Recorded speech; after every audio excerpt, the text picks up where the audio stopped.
ఇప్పుడు మిమ్మల్ని మాట్లాడవలసిందిగా కోరుతున్నాం. Thank you. సందీప్ చాలా ఎమోషనల్గా మాట్లాడాడు. సందీప్ తర్వాత మాట్లాడాలంటే చాలా స్పీచ్ బోల్డ్ మాట్లాడాడు, కానీ సినిమా తను కలర్ ఫోటో తర్వాత ఇంత జర్నీ ఉంది కాబట్టి మాట్లాడాడు. ఫస్ట్ నా దగ్గరికి సందీప్ని ఒక 5 years బ్యాక్ ఎస్కేని తీసుకొచ్చి డార్లింగ్ తిను చాలా మంచి టాలెంటెడ్, చాయ్ బిస్కెట్లో చేస్తాడు సందీప్ అని చెప్పి అప్పుడు ఒక కథ చెప్పాడనమాట. అప్పటి నుంచి యాక్చువల్గా ఎస్కేఎన్తో ట్రావెల్ అవుతూనే ఉన్నాడు. ఎస్కేఎన్ కూడా చాలా బాగా చూసుకున్నాడు దాన్ని. దాని తర్వాత వేరే సినిమాలు చేద్దామని అనుకున్నాం. మళ్ళీ ఈ సినిమా కథ చెప్పాడు. చెప్పిన తర్వాత అంటే ఒక కథ కోసం, ఒక క్యారెక్టర్ కోసం కథలు పుడతాయి, కానీ ఇతని కథ పుట్టింది మాత్రం రోషన్ను చూశాకో ఏదో తెలీదు. బిగినింగ్ నుంచి రోషన్తో చేయాలి, రోషన్నే నాకు కనిపిస్తున్నాడని చెప్పేవాడు. నిజంగా తను కథ ఈ రూపం తీసుకుని ఇక్కడ దాకా తీసుకొచ్చాడు. నిజంగా తన సంకల్పం చాలా గొప్పది, చాలా మంచి పాజిటివ్ పర్సను. కానీ రీసెంట్గా చిన్న వాటికి ఫస్ట్రేట్ అయిపోతున్నాడు. తమ్ముడు ఎందుకు తమ్ముడు నీకు అంత ఆవేశం? ఏదున్నా సరే సోషల్ మీడియా ఉందని అందరిలాగా నువ్వు కూడా ట్విట్టర్లో ఎందుకు ట్వీట్లు వేసేయటం? ఒకటి గుర్తుపెట్టుకో తమ్ముడు, పెద్దవాళ్ళ దగ్గరికి వచ్చినప్పుడు యాక్చువల్గా వాళ్ళు నిజంగా బాలయ్య బాబు గారు మన దగ్గరికి రావటం నీ అదృష్టం. ఎందుకంటే ఆయన రాబట్టి యాక్చువల్గా నీ మోగ్లీ సినిమా ఇంకా చాలామందికి తెలియని వాళ్ళకి కూడా తెలిసింది. లేకపోతే మన సినిమాకి కొంతమంది వరకు తెలిసేది, అంటే దాంతోపాటు వస్తుంది అని. అందువల్ల ఎందుకు ఈ మాట అన్నానంటే, శంకర్ దాదా ఎంబీబీఎస్తో పాటు ఆనంద్ సినిమా వచ్చింది.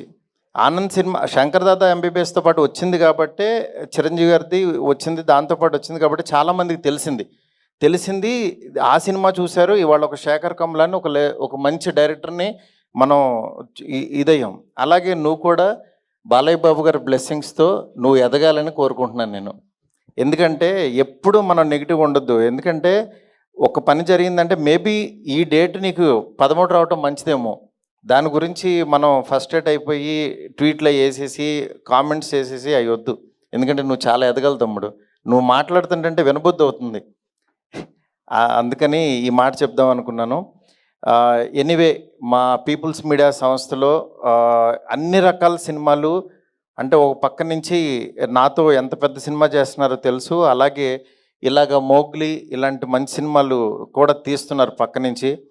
అంటే విశ్వ గారు బిగినింగ్ నుంచి కంటెంట్ కష్టపడే వ్యక్తిని మాత్రం ఆయన అసలు వదిలిపెట్టరు, అలాగే ఎంకరేజ్ చేస్తున్నారు. మీలో కూడా మంచి టాలెంట్ ఉంటే విశ్వ గారిని మీట్ అవ్వచ్చు. ఎందుకంటే ఆయనకు అసలు అవసరమే లేదు సినిమాలు తీయాల్సిన అవసరం, కానీ నిజంగా ఇండస్ట్రీకి ఏదో రుణపడి ఉన్నట్టే ఆయన వచ్చి ఇక్కడ ఒకటి ఆడినా ఒకటి ఆడకపోయినా సరే కంటిన్యూగా ఈ ఇండస్ట్రీని ఎంత పోషిస్తున్నారో నాకు తెలుసు లిటరల్గా. నిజంగా అలాంటి వ్యక్తిని మనం దూరం చేసుకోకూడదు. ఈ సినిమా ద్వారా ఇంకా పెద్ద సక్సెస్ ఇచ్చి పీపుల్స్ మీడియా సంస్థలో ప్రతి సంవత్సరం ఇలాంటి మోగ్లీలు ఎన్నో రావాలని చెప్పి మనస్ఫూర్తి కోరుకుంటున్నాను. సుమా గారు రాలేదు, మమ్మల్ని యాక్చువల్గా ఆవిడే పుష్ చేశారు నిన్న రమ్మని, కానీ ఇందాక రోషన్ అడిగితే చెప్తున్నారు మదర్ ఇంకో 2 సినిమాల వరకు రారన్నారని. రాకపోయినా నీ వెనకాల ఉన్న శక్తి ఆవిడే తమ్ముడు. నెక్స్ట్ ఈ సినిమాలో స్ట్రెంగ్త్, ఈ సినిమా ఎందుకు సక్సెస్ అవుతుంది అనుకునే దీంట్లో బండి సరోజ్ గారిని ఎంచుకోవటం. సార్ మీ one of the fan sir. నేను మీ డైలాగ్స్కి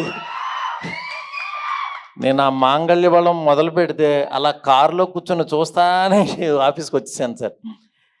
అంటే నిజంగా ఎంత ప్యాషన్ అంటే, నేను ఈ రోజుల్లో తీసినప్పుడు అలాగే ఇరుచుకు పడిపోయేవాడిని, రాసేసేవాడిని.